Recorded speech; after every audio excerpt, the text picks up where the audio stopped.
Yo, welcome to Spicy Reacts. We're gonna watch a video from patrickcc. It's not my video. The original will be down in the description below. It's called "The Complicated Crime Cycle of Drake Bell." Oh, let's react to it. Drake Bell recently revealed heart-wrenching insight into the horrific abuse he experienced as a child actor in the Quiet on Set documentary. Naturally, people came to his social media to express their deepest condolences and uplift him with positive support. He is now receiving millions of views on his posts, seeing a massive uptick in music streams, and even strategically entering new business endeavors after the boost in support from the documentary. However, just a few years ago, Drake was shunned by the entirety of social media. He was called a depraved predator after being found guilty for disseminating matter harmful to a juvenile. Most people wrote him off as a pedophile after these crimes came to light, but now after him detailing his own abuse, we have much more context and nuance to consider during Drake Bell's complicated comeback. Now, it's important to understand the information that Drake revealed during the Quiet on Set documentary first, as these unfortunate events did occur when Drake was just a child. This information just came to light a little over a month ago. Drake Bell formed a bond with dialogue coach Brian Peck during the second season of The Amanda Show. Peck, who has no relation to Drake's co-star Josh Peck, would invite Drake to his house for acting lessons. These lessons were supervised by Drake's father, Joe, who was told that Brian Peck was a skilled coach who could help Drake secure more acting opportunities. However, over time, Joe became uncomfortable with their relationship. And unfortunately, I started seeing Brian start to just hang around Drake too much.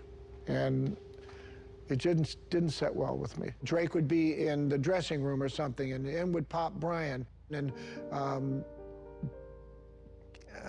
just touch Drake. You know, do things that, wait a second, what are you doing? Drake can put that on himself.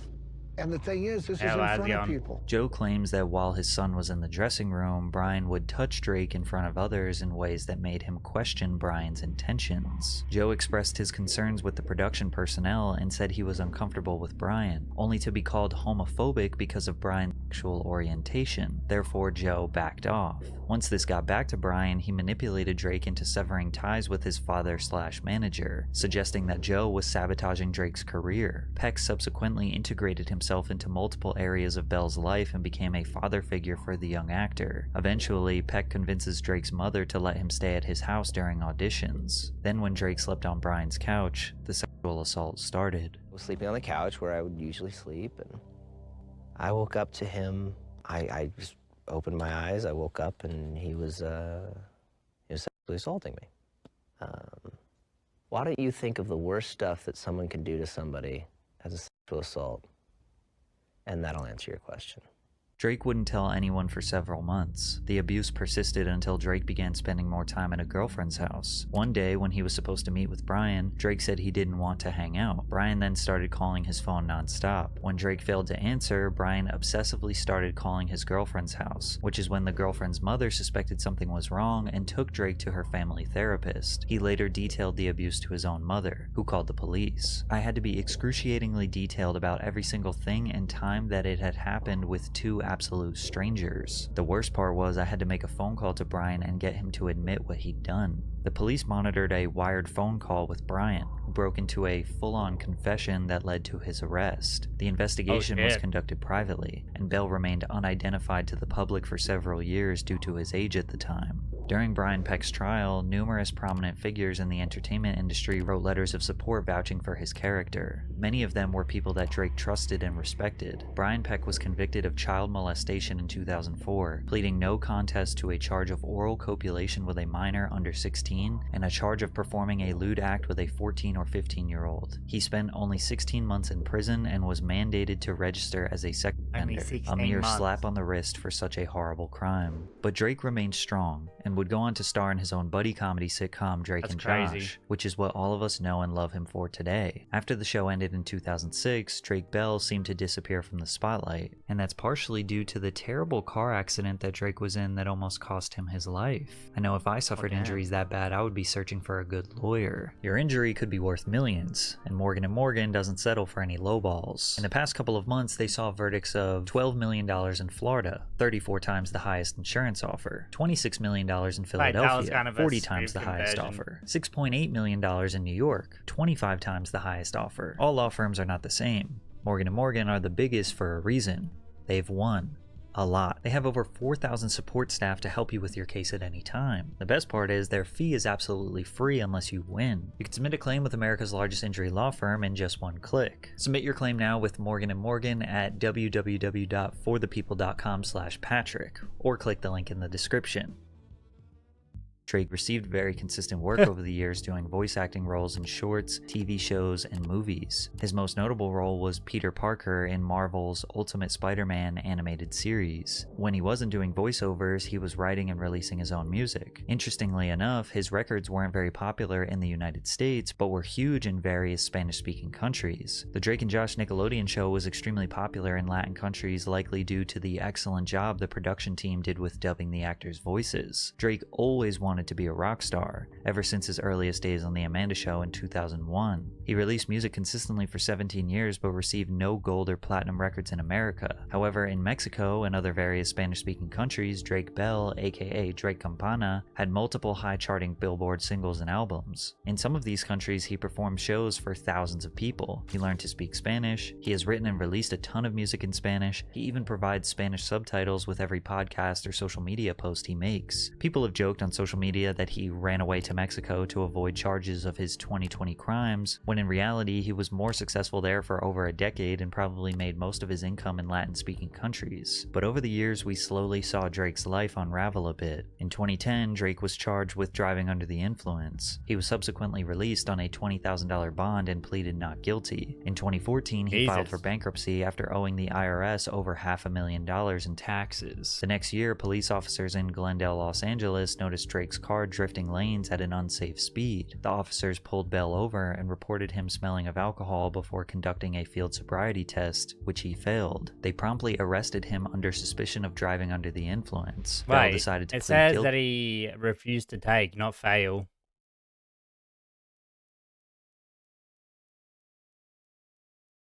Is that a fail? I guess that's a fail. They promptly arrested him under suspicion of driving under the influence. Bell decided to plead guilty and was sentenced to 4 days in jail and 4 years probation, and he would be required to attend an alcohol education program. He only served 1 day in jail for good behavior. The following year, he posted 2 tweets about he was not invited to Josh Peck's wedding, which sent the media into a frenzy speculating that Drake and Josh had some sort of falling out. But a couple months later, they reassured everyone that there was no bad blood between them, and they even did some YouTube content together. In 2018 and 2019, they made a number of different content pieces together that secured millions of views. It really seemed like their relationship was as good as it can get. But you should know that today, all of these videos have been deleted from Josh's YouTube channel, and that happened roughly around the time Drake was outed by his abuser for allegedly sexually pursuing underage girls. In August of 2020, Drake's former girlfriend, Melissa Lingafelt, who goes by the stage name Jimmy Ono on social media, posted a TikTok that jeopardized Bell's clean reputation. Melissa claimed that Drake committed both verbal and physical abuse during their relationship from August 2006 to February 2009. When I started dating Drake, I was 16. I was homeschooled. I moved in with him. I was singing.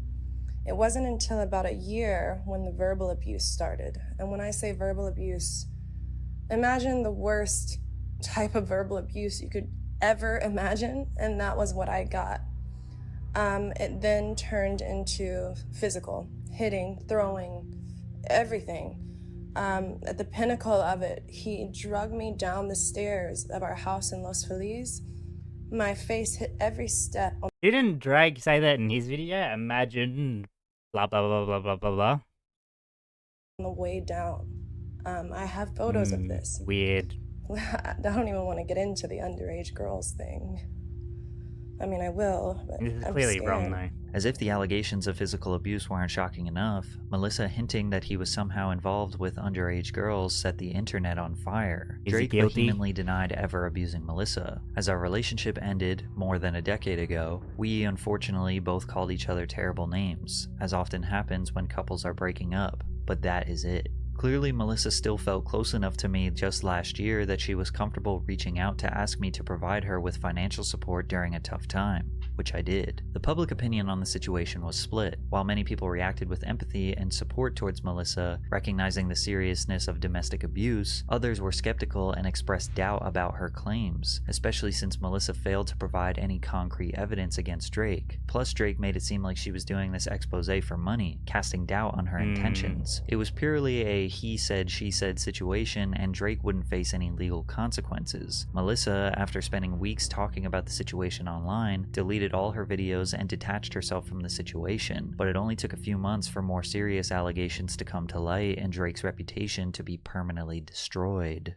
On June 4th, 2021, Bell was arrested in Cleveland, Ohio on charges relating to attempted endangering of children and disseminating matter harmful to juveniles. For context, child endangerment occurs whenever a parent, guardian, or other adult caregiver allows a child to be placed or remain in a dangerous, unhealthy, or inappropriate situation. Disseminating matter harmful to juveniles means that a person has unlawfully ordered, offered, sold, displayed, or given pornographic or obscene material such as books, videos, messages, photos, etc. to someone under the age of 18. To simplify, he was being charged of sexting a minor. However, the nature of the charges say that there was no sexual contact. According to the court documents, the date of the offense was December 1st, 2017. Bell was going to Cleveland, Ohio's The Odeon to perform a concert. Bell then seemingly invited the minor to his show in Cleveland. In the months leading up to the concert, Drake sent the victim inappropriate social media messages. The minor, who lived in Canada, attended Bell's concert in Cleveland. She and Bell met later that night at the Cleveland nightclub on Old River Road in the city's east bank of the Flats district. In October 2018, 10 months after the incident, the 15-year-old victim filed a report with her local police department in Canada regarding what had happened that night. This is all the information that was revealed in the case. So naturally, people were confused as this was all extremely vague. Even news outlets were unable to discern what actually happened. Disseminating matter harmful to children. We don't have information on exactly what that is, but you can imagine a relationship between a 15-year-old girl and a 34-year-old man will let you draw your own conclusions. Then his ex Melissa, who accused him of abuse on TikTok 1 year prior, did an exclusive interview with the Daily Beast where she claimed that she observed Bell's inappropriate behavior with minors firsthand. What he's being arrested for right now is a prime example of what I would witness: him having inappropriate conversations online with underage girls. Melissa said, "I saw really questionable, crazy stuff on his computer. The stuff he'd be looking at was effing insane." These statements, combined with the extremely vague court case details, fueled the narrative that Drake was a pedophile. Now, it's important to consider that as soon as the victim reported Drake in October of 2018, Canadian authorities and Cleveland authorities promptly started an investigation. This investigation lasted 18 months, gathering all the evidence, photos, screenshots, and multiple statements from the victim to build a case against Bell. They even gained access to Drake's Instagram, Snapchat, laptops, everything they could. We don't technically know what they found, but whatever it was enough to cause Drake to enter a plea deal instead of going to trial. And on June 23rd, 2021, he pled guilty to attempted child endangerment. So remember, all the details regarding his case were extremely vague, and then on top of that, he pleads guilty. So now everyone in the public is just extra convinced that he is a pedophile, but it somehow got even worse. Drake's sentencing was conducted over Zoom and then posted on YouTube. During this sentencing, the victim made an impact statement, which is essentially their opportunity to talk directly to the defendant and the judge to express their thoughts and emotions about the crime. This was the very first time anyone had heard the details of the alleged crimes that took place. But during the impact statement, the victim brought up countless new allegations and statements that were never presented during the investigation, which shocked Drake, the defense, and even the judge. Remember, Drake was already pleading guilty to basically sexting, but since he was pleading guilty, the public assumed that everything the victim was saying here was part of the case, but it was not. I started off as a fan of him. Everyone who knew me as a child knew that he was a hero to me. I would have done anything for him. When I was 11, I learned that my aunt had a mutual friend who knew the defendant. That led to my aunt taking me to meet him for the first time in 2014 when I was 12. From the time I was 12 to 15, my aunt took me to meet him and spend time with him many times. After I met him for the first time, he started speaking to me more frequently online. When I was 13, I went to him for boy advice. He told me that I was beautiful beautiful and that boys were stupid. He then sent me a photo of myself that he had screen capped from my Instagram, telling me that I was, quote, such a cutie. He saved that photo of me onto his phone. Another instance of creepy behavior happened when I was spending time with him at the age of 14. He told me that he couldn't believe how much I'd grown since he last saw me. He said that I wasn't little anymore, and I was, quote, a woman now. But at 15, he started sending me messages about how, quote, hot I was. In the summer of 2017, I messaged him, telling him that I was going to see him in concert in the following months. He replied by telling me that he couldn't wait to see me. He also asked me, quote,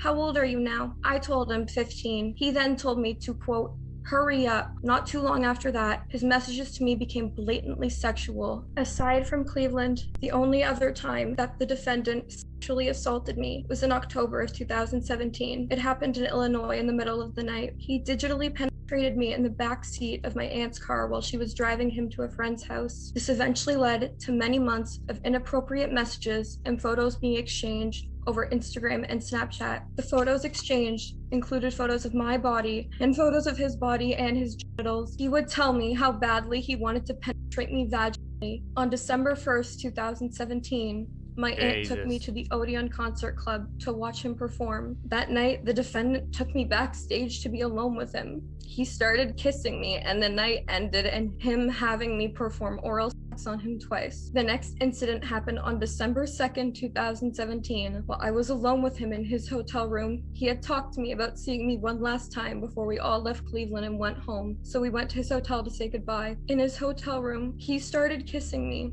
and had me perform oral sex on him again. My aunt was right outside the room waiting in the hallway while this was happening. She trusted him and never thought that he would ever do anything to hurt me. The sexual messages continued for a while after that, until I eventually put a stop to them. He ignored me for many days at first. Eventually, he tried apologizing to me for, quote, breaking my heart, but deleted those messages quickly afterward. He preyed on me and sexually abused me. He is a monster and a danger to children. Jared Drake Bell is a pedophile, and that is his legacy. People picked apart Drake's body language and pointed out that he was laughing, smirking, and shocked. But nobody mentioned that a lot of what the victim was saying here were new allegations that nobody in the court ever heard before. Specifically, the allegations that he forced the girl to give him oral and the allegation that he sent nude photos. The defense and the court both confirmed with evidence that no such sexual advances were made. Otherwise, the charges would have been more severe. He did not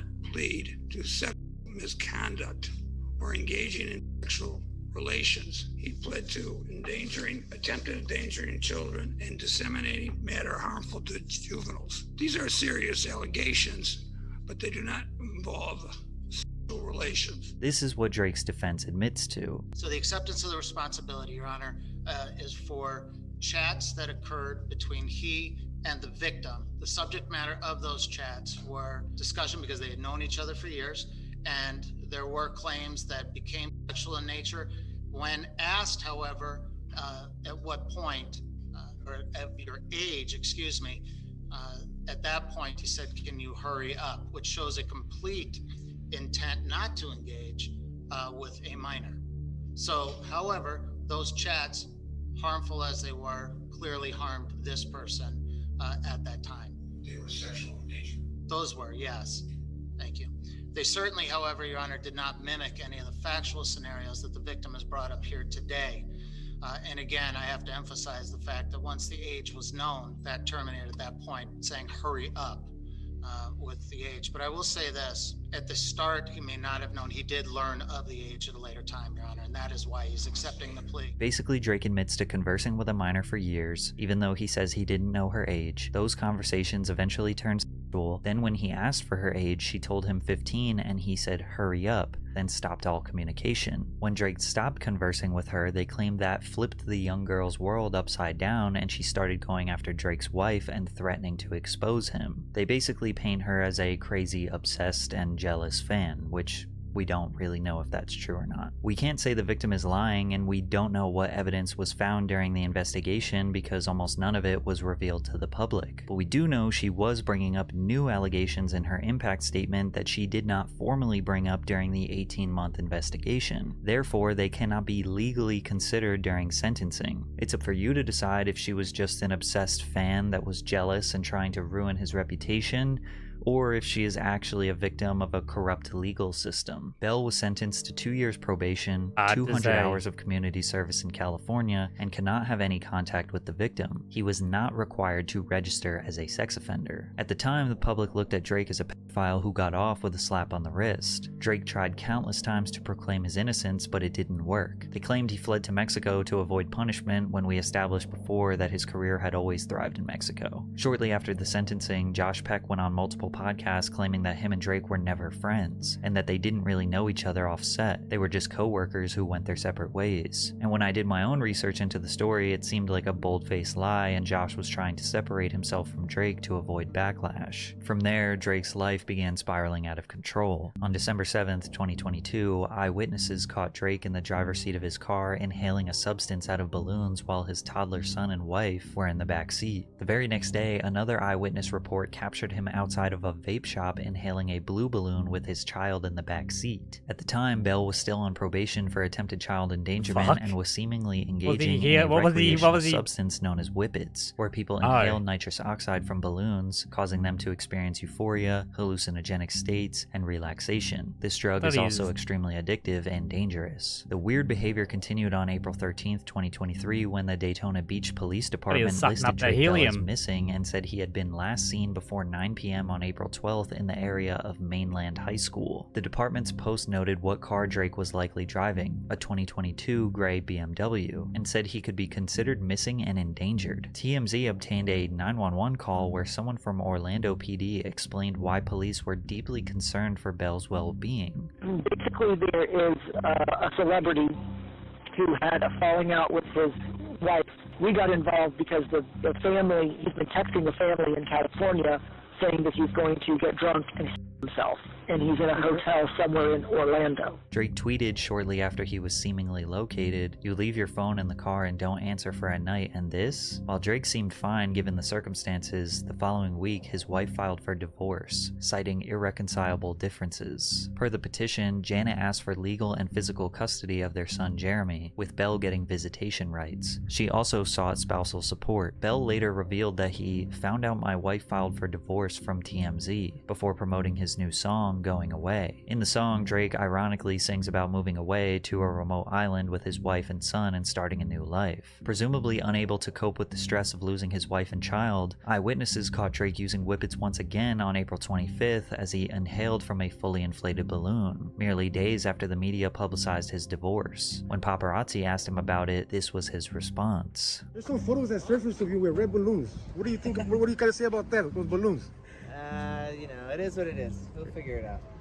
Everything's good? Yeah, everything's fantastic, man. Drake Bell was at the lowest point of his life. Drugs had taken over and he had nowhere left to turn but rehab. And he had a tough However, life. Rehab changed his life more than he he has a tough life, anticipated as he he's began still to alive. open up about his childhood abuse. But when I got into rehab, it was a really intense facility. And I went through a lot of grief counseling and trauma therapy and group therapy and one-on-one. I mean, it was all day. And I was unearthing all of these things that I never talked about.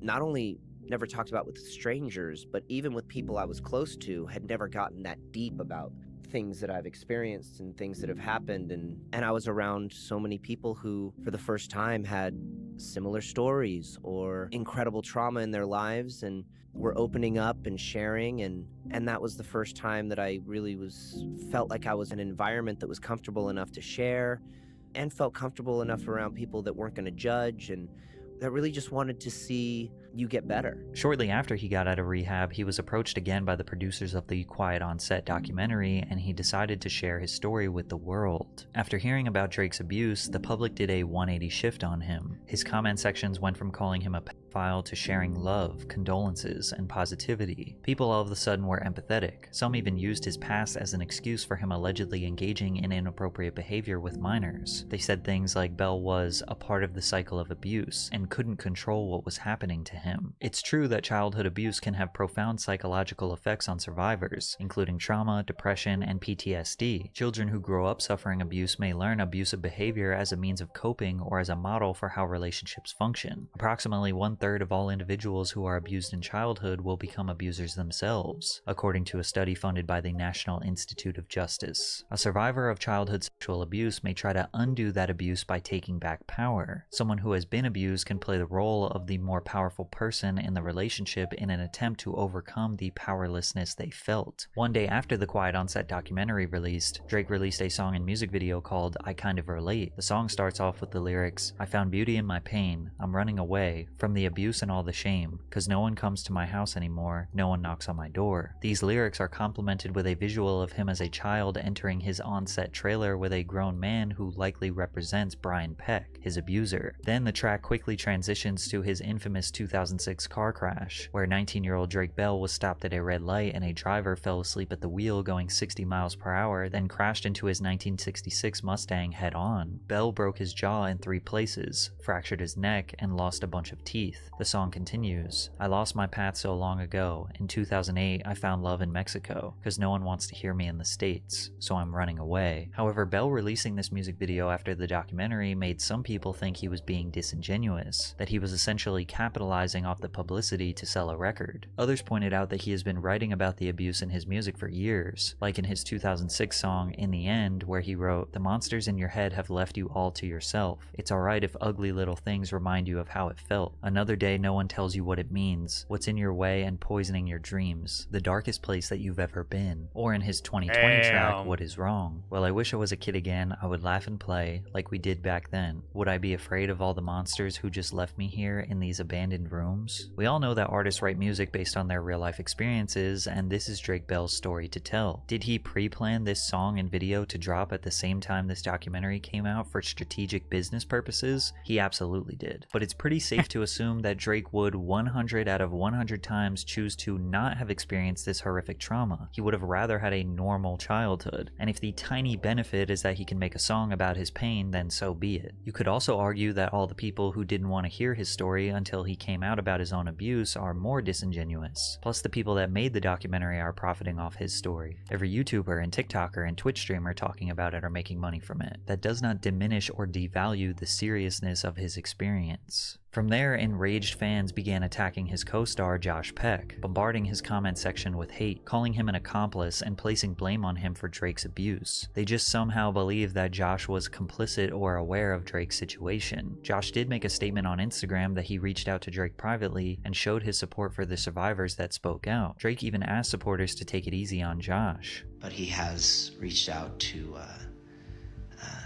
talk with me and help me work through this, and has been really, really great. So I just wanted to let you guys know that and to take it a little easy on him. Drake asking people to give Josh grace is especially profound considering Josh threw him under the bus when Drake's allegations came to light. But Josh wasn't the only one receiving attacks. Fans went as far as attacking both of Drake's previous accusers, sending them threats and claiming that they were liars trying to use Bell for publicity. After Quiet on Set, many diehard Drake Bell what was fans that? seemed to think Comparing her to Amber Heard?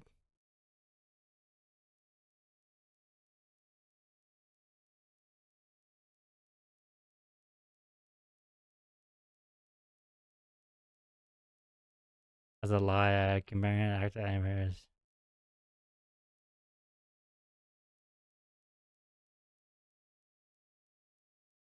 to use Bell for publicity. After Quiet on Jesus. Set, many diehard Drake Bell fans seem to think that he is 100% innocent, but the reality is that two things can be true at the same time. Drake can be a victim and a predator. It's okay to be empathetic and understanding towards Drake the child while also holding Drake the adult accountable for previous actions. Understanding all the context in this type of situation is important to prevent it from happening again. Nothing is ever black and white in this world, so you have to use all of this information given in the video to determine who you think Drake Bell truly is. Never tell.